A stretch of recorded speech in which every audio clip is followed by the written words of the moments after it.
Hello everyone and welcome to our training devoted to Cubo Platform Charts and Maps subsystem. My name is Gleb. I represent the development team of Cubo Platform. Today I will guide you through the key features of the Charts Premium add-on and show you how to create dynamic charts and maps in your enterprise applications. Welcome to session and get ready to learn. The target level of this course is the beginner level. Cubo Framework experience is not mandatory. However, basic Java SE and databases knowledge is required. A few words about how it all will go. I will show you platform features and examples of their usage. We will also create a demo project.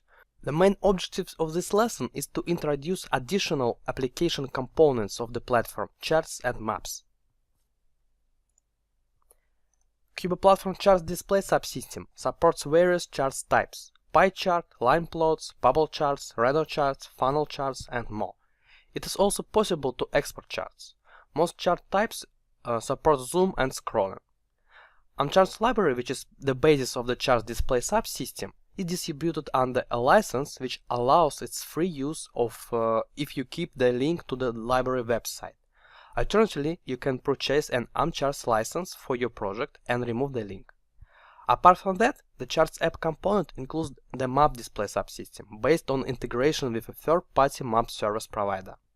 Currently, only Google Maps service is supported. There are three ways how you can pass data to a chart. First of all, using the data source mechanism. Collection data source can be assigned to a chart component by invoking the setDataSource method. This approach requires an entity that will represent chart data. It may be convenient then such entity already exists in the application data model, and also then chart data should be displayed as a table. Apart from that, this method enables dynamic addition of data. The second one, using the data provider interface. The data provider interface has standard implementation list data provider class. It contains a list of data item instances. Each one contains a set of key value pairs. An instance of data provider is passed to the set data provider method of chart configuration. This approach to providing chart data is the most universal, but it requires you to create instances of data provider and data item in a screen controller. And the third one, inline data in XML for prototyping. Before we proceed with hands-on lab, let's import the sample sales application in Studio. Open Cubo Studio welcome screen, switch to the Samples tab, select Sales application, and click Open. Sample Sales is a simple sample application from the Quick Start tutorial with a really simple data model with customers, orders, and products. We will use it to show features of charts and maps. After the project is ready, click Build, Assemble Project. So, Cubo Studio will download all required jar files. After that, let's create a database by clicking Run, Create Database.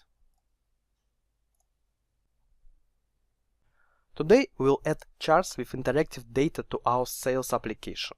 We will show a pie chart, a serial chart, and a map, using different ways of data binding and events handling. So we'll try all three ways of data binding: collection data source, data provider interface, and inline data in XML. Now let's start our application and make sure that it contains demo data.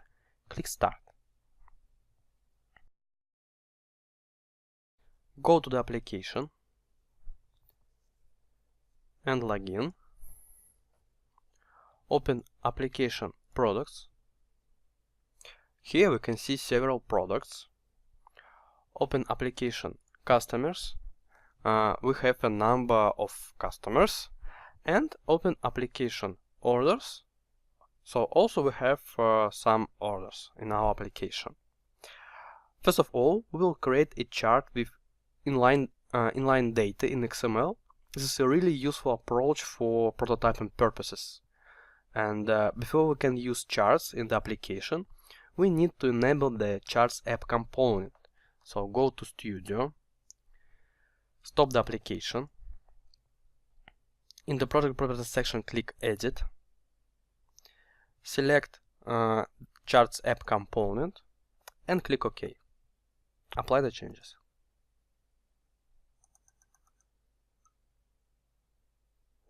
Now go to the generic UI section, click New, select the blank screen template, set descriptor name to chart demo, and click Create and Open. Expand the chart's palette and drag and drop XY chart. Set its height to 100% and its width to 100%. Click OK to save the screen. We will create the chart similar to one of AmChart's demos, so let's go to AmChart's web page.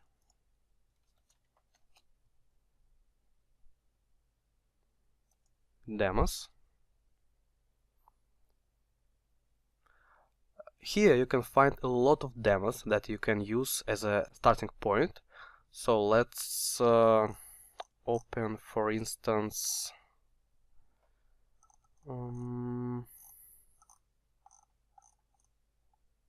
this one, bubble chart.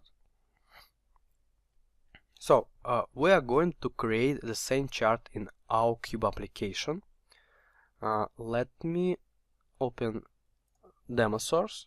So here you can see the source of the demo, its configuration and data, and we will use this information to build the same chart in our application.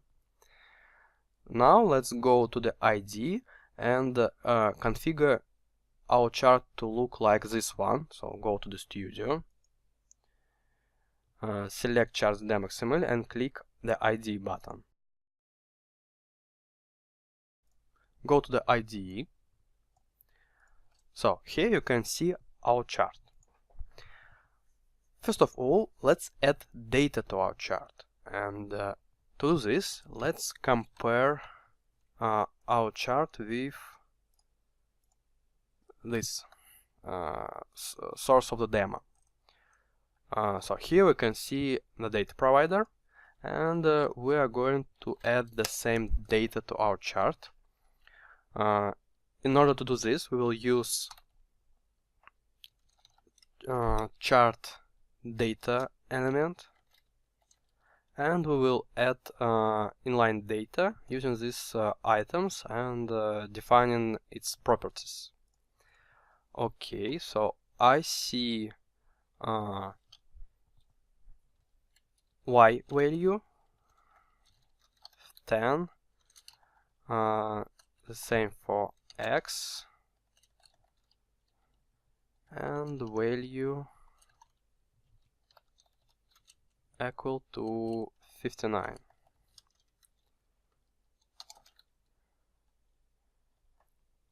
So I'm going to add the same data, and I will use snippet for this just to save the time.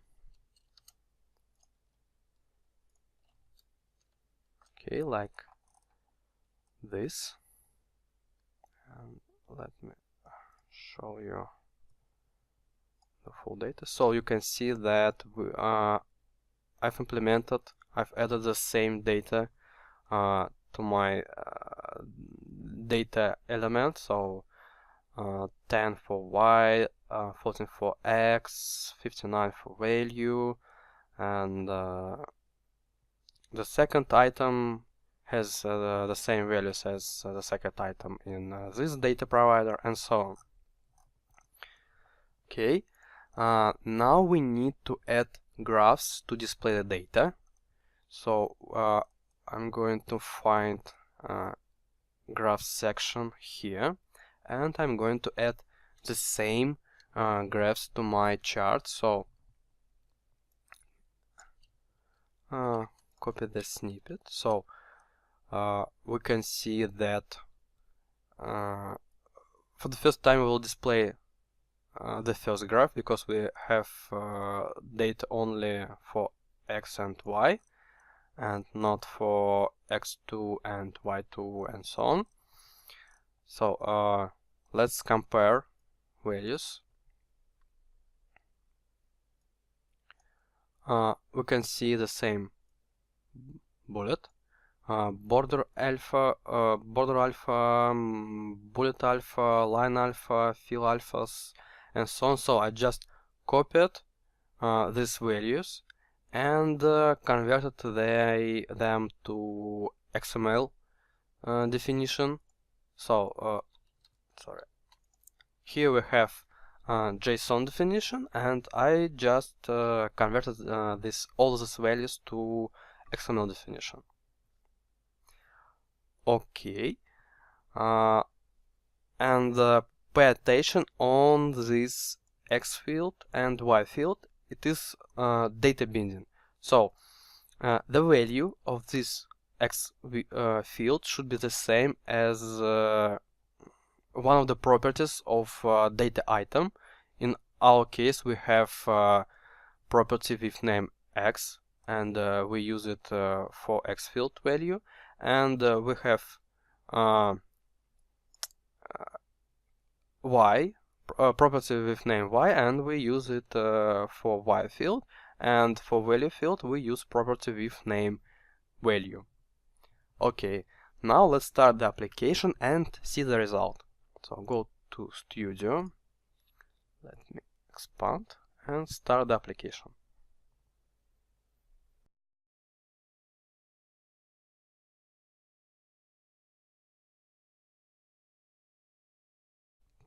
Okay, let's restart the page, log in, and open application charts demo. So the chart displays some data. Let's take a look at Amcharts demo one more time.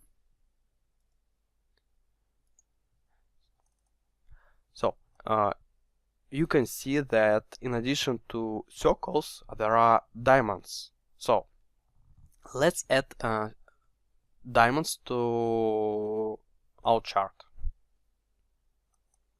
Go to the IDE and let's update the data for our chart with the following.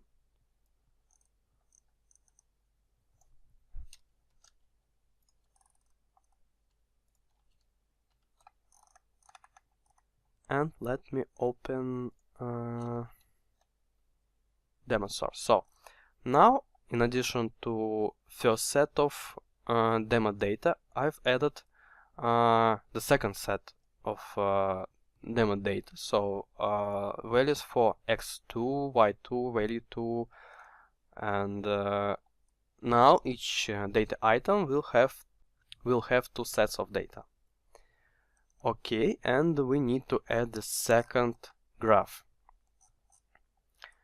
Actually, it has the same settings instead of data binding, so I can just copy it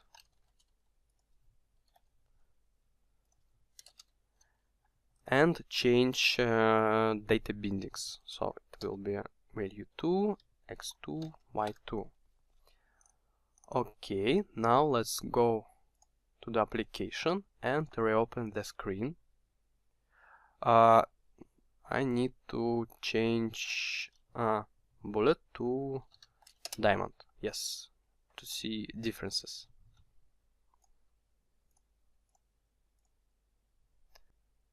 So we have reproduced the configuration from Amcharts demo, and you can easily use the same options in your applications.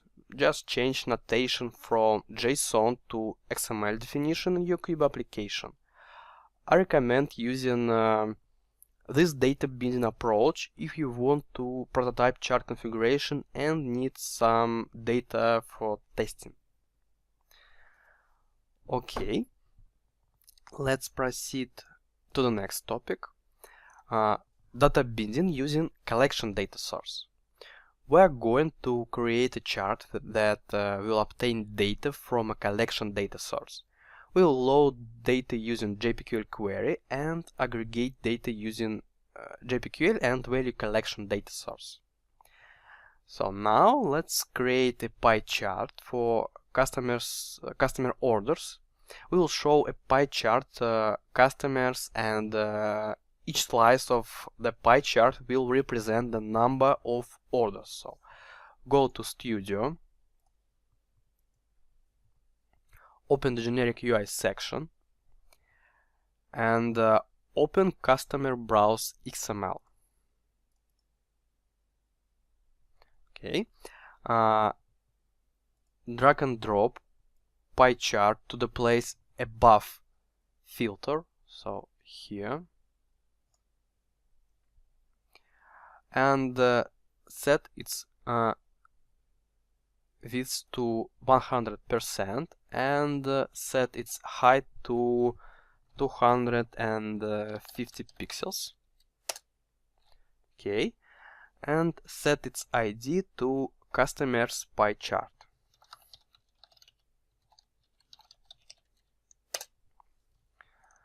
We'll use a special collection data source, value collection data source, to bind data. Value data sources enable execution of queries that return scalar values and aggregates. So open the Data Sources tab, click New, set type to Value Collection Data Source, set ID to Orders Count DS,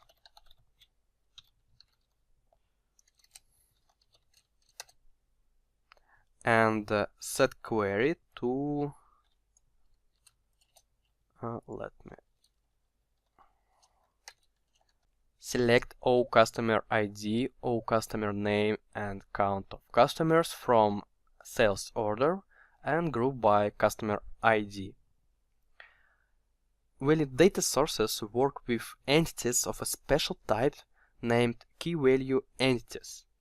This entity can contain an arbitrary number of attributes with, which are defined at runtime. So, in the example above, the key value entity instances will contain 3 attributes.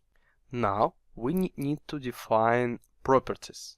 So, click the Edit button, click Add, set name, customer ID, set data type UID, click Add, set name, customer name, set type string, and one more, count with type long. Click OK. We map query result with property names and data types. And the last one, set ID property to customer ID. Now we will assign our newly created data source to the pie chart. So go back to the Layout tab, select the customer's pie chart, and set data source to customers orders count DS. Okay. Unfortunately, we cannot configure chart visual appearance and define data binding fields using QBStudio right now. So we need to do it using IDE. Click OK to save the screen. Click the IDE button and go to the IDE. Okay. Here's our chart. Let's specify data binding attributes. So let's set title field to customer name and value field to count. Now let's add legend to our chart.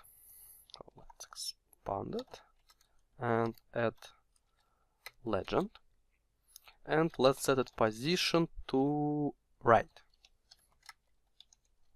Okay, now let's see our chart in action. So let's go to the application and open customers browse screen. So we can see our chart with customers and their order numbers. Okay, now let's proceed to the next topic. We'll handle clicks on chart slices.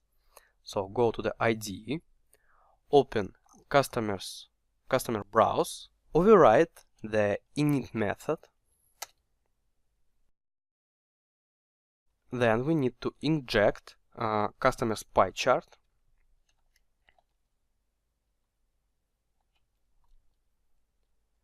And add the slice click listener to our chart.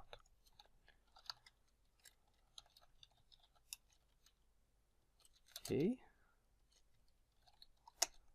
And for the first time, let's just show notification like this. So go to the application, reopen the customer's browse screen, and let's click on slice. So I can see that the notification is shown every time I click on a slice. But our goal is to open a customer editor by clicking on a slice. Let's go back to the IDE and change the slice click listener implementation. First of all, we can use the event object to obtain click details. For example, we can obtain mouse click coordinates. We can obtain item associated with the event. Here, get data item, and we can obtain entity associated with the event. Okay. Let's replace on-click implementation with the following code.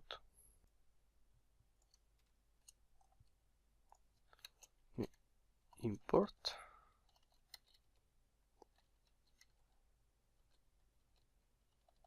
inject. So we just obtain entity from the event, since our chart associated with data source, and we obtain value for the customer ID property, and then we load customer with this ID and open editor for the given customer. Let's go to the application and reopen the screen, and let's click on the slice. So we can see that after the click, the customer editor is opened as intended. Now let's proceed to the next topic. We're going to use programmatic data binding approach using data provider and data item interfaces. So I will show you how to bind data that is generated programmatically. For instance, you can generate data on the fly on your screen and show it without any entity or a collection data source. And we will add a serial chart to the product browser. Go to the studio, open product browse XML, drag and drop serial chart to the layout here. Set its height to 350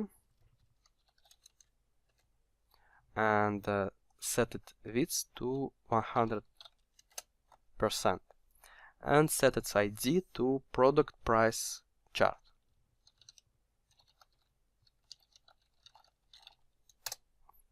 Okay.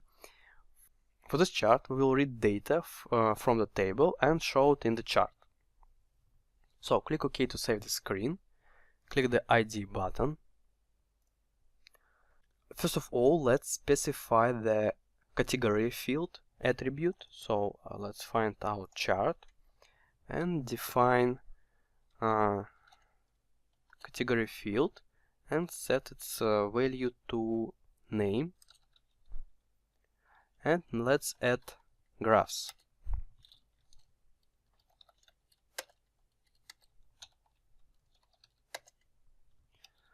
With type column and value field equal to price. Okay, and let's define category axis label rotation.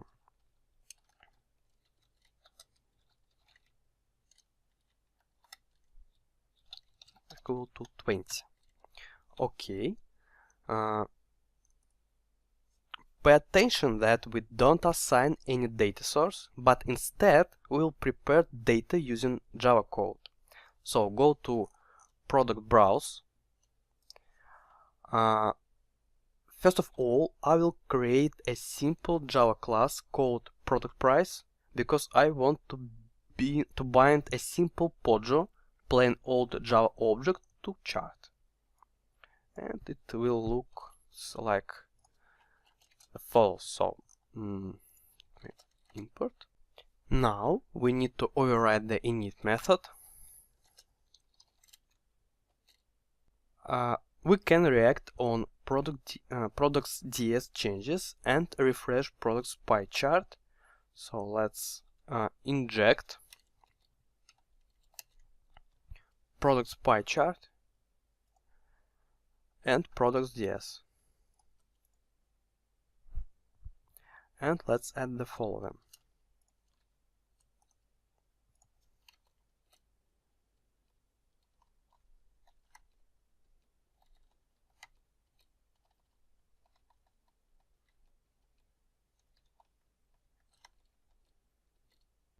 So every time products.ds collection change listener fires, we will get all items and convert them to a simple data item.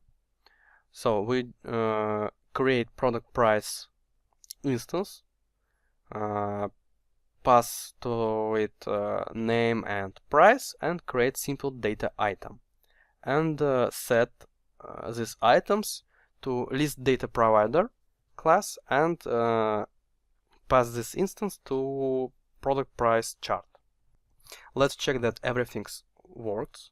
So go to the application and open product screen. So we can see our data.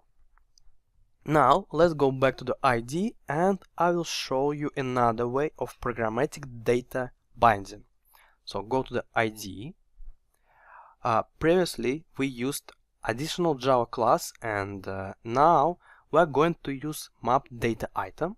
So I will show you how to bind data without additional Java class. So let's remove product price. Okay. And let's replace implementation of collection change listener with the following. So I will replace this part. So instead of using simple data item, we'll use map data item and define all. Let me remove. And define properties like this. So for name I will use product name, for price product price, and now let's check that everything works and go to the browser and reopen the products browse screen, and we still can see our data. Now I want to show you how you can easily provide additional properties. For instance, color. Go to the IDE, open XML descriptor, and let's add the following attributes to the graph. So let's add fill alphas equal to 1, line alpha equal to 0, and color field equal to color. Okay, since we defined the color field attribute, we need to provide its value using data provider. So go to the controller And let's add the following to the map item definition. So let's add color, and its value will equal to color purple get value. Okay, let's reopen the screen, and we can see that our chart has changed its appearance. Okay, let's proceed to the next topic. Let's talk about incremental data update. This means that we will show new data without full chart refreshing. Now let's create a chart that will update every 2 seconds. So we'll add new data points on the fly, and it will be price of some product. Let's say product price history, and for this purpose we'll use collection data source. And before we can proceed to the chart, let's create an additional entity. So go to Studio, stop the application, open the data model section, click New Entity, set name to price history. This entity will introduce timestamp and price value, just a simple entity, and we'll generate these entities on the fly and add them to the chart. Set entity type to not persistent. So we won't store these entities in the database, but instead we'll generate price history entities at runtime. Click OK. Click New to create a new attribute. Set name TS. Set type datetime. Click Add. Click New. Set name price. Set date type big decimal. Click Add. Open the Source tab. Take notice of the meta class annotation. This annotation means that this entity isn't stored in the database. It's a runtime entity, and there is no DDL for this entity. So it's empty. Click OK and click No to discard instance name creation. There is no need to generate DB scripts for this entity because it's not persistent, and we can just go and use it. For demo purpose, we'll create a new custom screen, so go to the generic UI section and click New. Select the blank screen template, set descriptor name to price history screen, set package name to com company sales web screens. Okay, and click create and open. Drag and drop serial chart. Set height and width to 100%, like this, and go to the data sources tab. Here we'll create a collection data source for the price history entity. Click New. Set type collection data source. Set entity price history. Set ID to price history DS. Okay. Go back to the layout tab. Select the chart and set data source to price history DS. We will update this price history chart on the fly. There are two options to get the chart updated at specified time intervals. We can either use Java util_timer class or and WebSocket connection to update the chart from the server side, or use a special UI component timer. Timer is a non-visual component allowing certain screen controller code to be run at specified time intervals. The timer works in a thread that handles user interface events, therefore it can update screen components. Timer stops working when a screen it was created for gets closed. In our sample, we'll use the second option, the timer UI component, and we will add it using Studio. So open the Properties tab, click Timers. You can see that timer screen there we can create timers, so click Add, set ID, update chart timer, set delay to 2000 milliseconds, on timer set to update chart. On timer, it's an attribute containing a name of a method called and the timer fires, and enable repeating and auto start. After that, click this button to create a stub for the update chart method. Here we will provide business logic for the update chart event, and if we open the XML tab, we can see the timers element, the definition of the timer. Click OK, click the ID button. Let's configure our chart so that it will use values from the database, and we need to define the category field equal to TS, so let's add category field TS and add graph to the chart. Okay, graph, and set value field equal to price. Okay, and let's add the category access minimal period.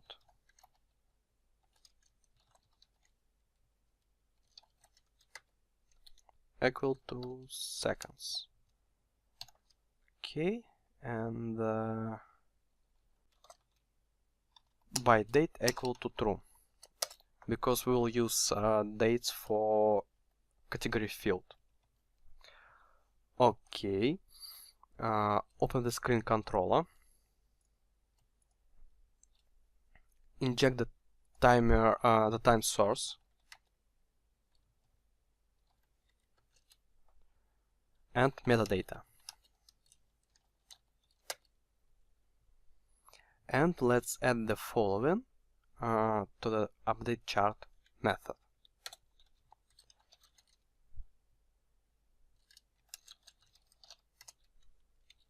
So we create an instance of price history,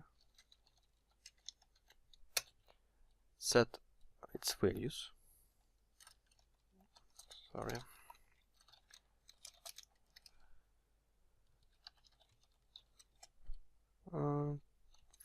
For instance, big decimal and random utils.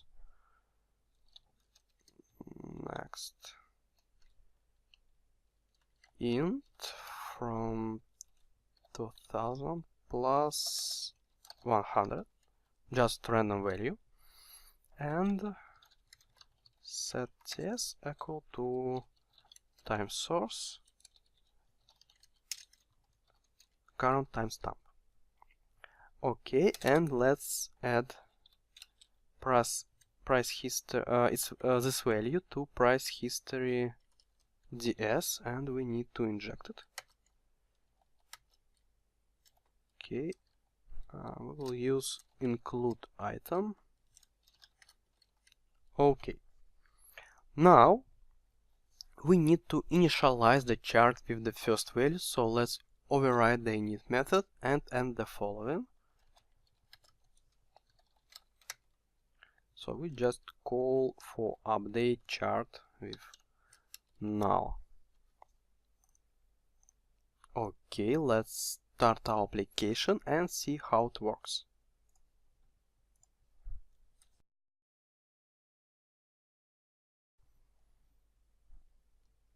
Let's restart the page.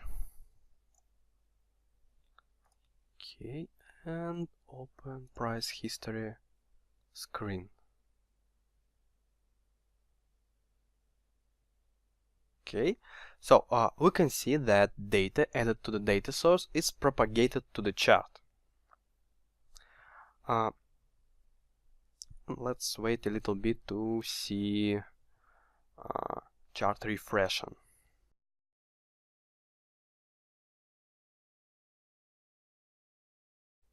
So we can see that values continuously added to the chart, and let's refactor the code so that only 10 values are displayed at the same time. And we are going to use queue of price history. So let's add items queue. So queue of price history and new linked list. Okay, and let's add the following to the update chart method. So, items queue add price history, and if items queue size more than 10, we are going to poll the first item. So items queue poll, and remove this value from data source. Exclude item. Okay. Let's go back to the application and reopen the screen. So you can see a lot of values right now. Okay, let's wait a little bit. So using this fix, we will see only 10 items at the same time.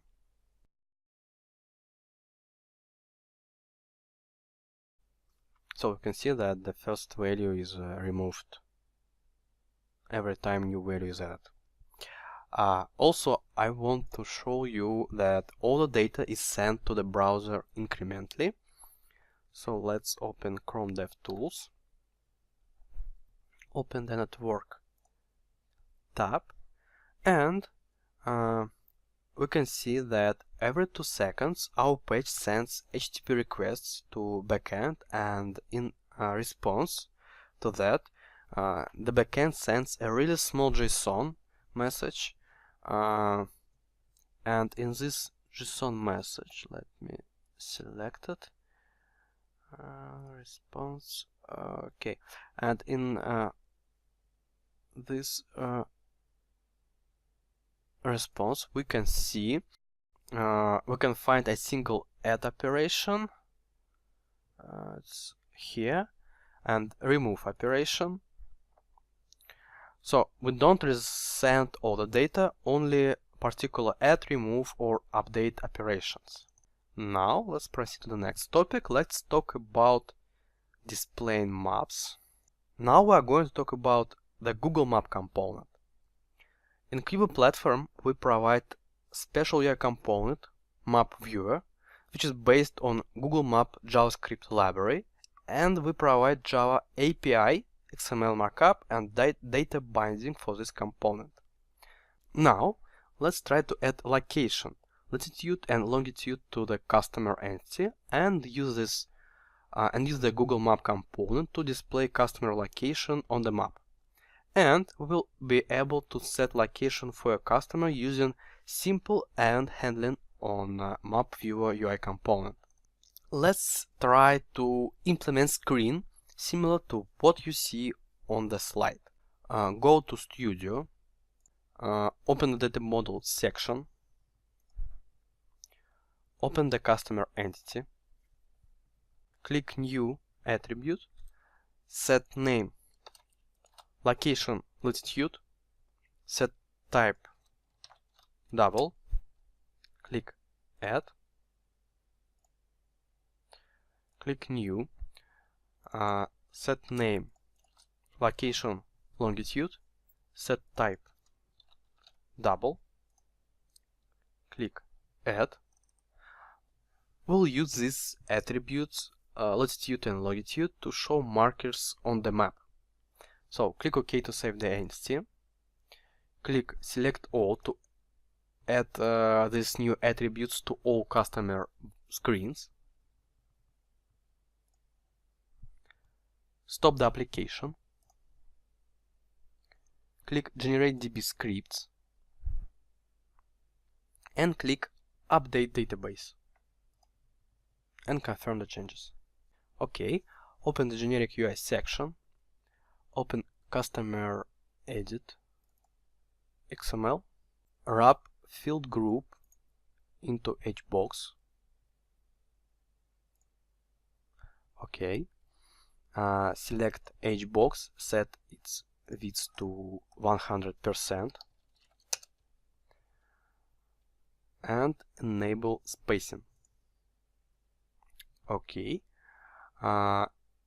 then add map viewer to the HBox. So it's here. Set its ID to location map and set its height to 300 pixels. Okay. Now, and let's set its width to 100%. Oh no, we will expand location map.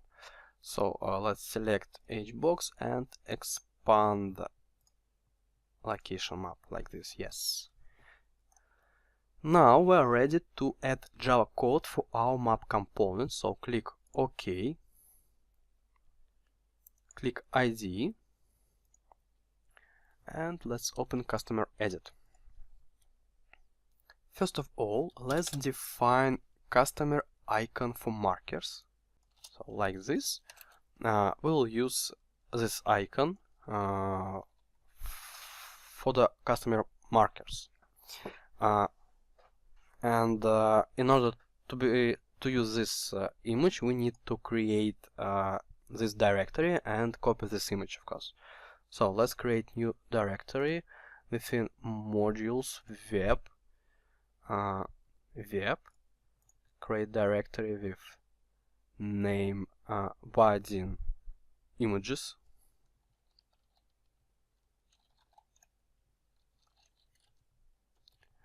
and let's copy our image to this directory.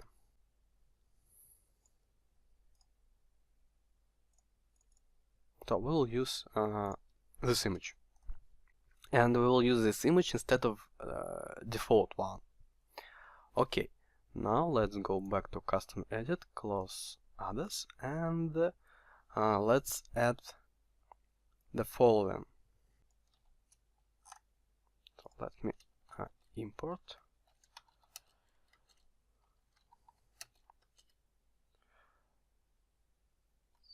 So what we have here, we inject map location map, and we will have marker for our current customer. And then we add map init listener.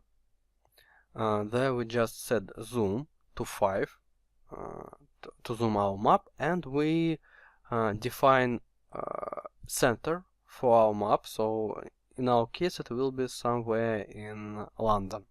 Then we add map click listener, and every time we click on the map, we check if the marker field is not null, and if so, we remove currently existing marker from the map and create the new one using special Java API from location map from map viewer interface.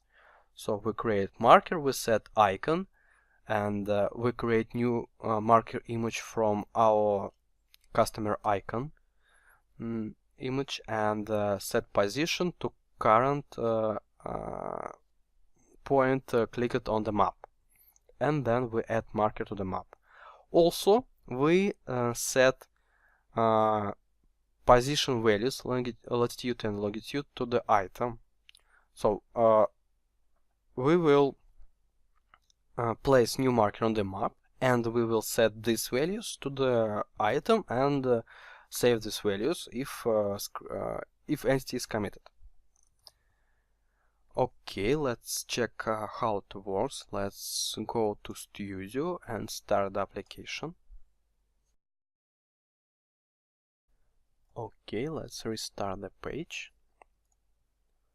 Let's log in and open customers.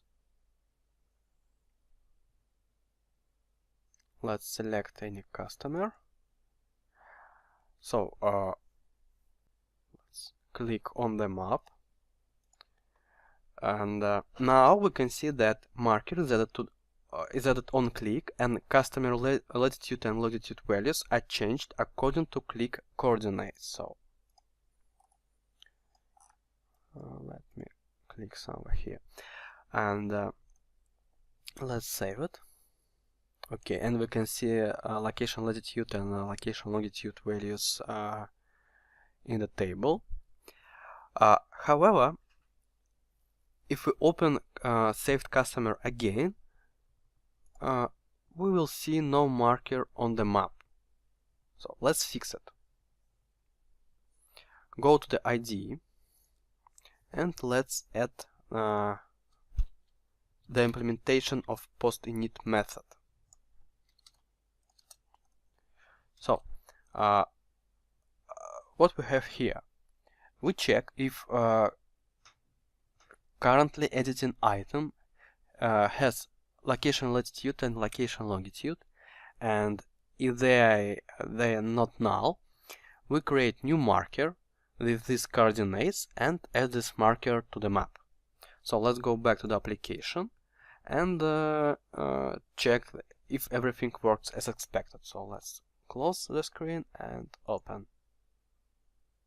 Okay, I see that now marker is added on screen initialization.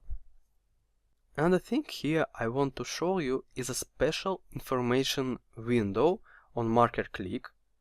So I want to display additional information on marker click. Go to the IDE, and within the init method, let's add the following. So here, let's add the following. So we add marker click listener, and every time we click on the marker, we obtain marker from the event and create special info window using Java API. And for simplicity, we will show just this string, which is supports HTML markup, and then we set position for info window and associated with the marker, and then we open info window. Okay, let's go back to the application and see information window in action. Let's reopen the screen, and if I click on the marker, I can see my additional info. The last thing I want to tell you about is the map config. So let me open map config. This is a special map config interface. If you use your application either on a demo server or on a production server, you have to provide an API key from your Google Maps API account. It's not required for localhost during development, but if you deploy your application somewhere, you have to obtain this API key and provide it using this property charts map API key. And also you can take a look at another properties and probably define another values for them. For instance, default latitude, default longitude, default zoom, and so on. So I've told you about all the key options using charts and maps, and let me conclude our session. During this lesson, we introduced the additional Cubo app components, which enables displaying charts and maps. So thank you for watching.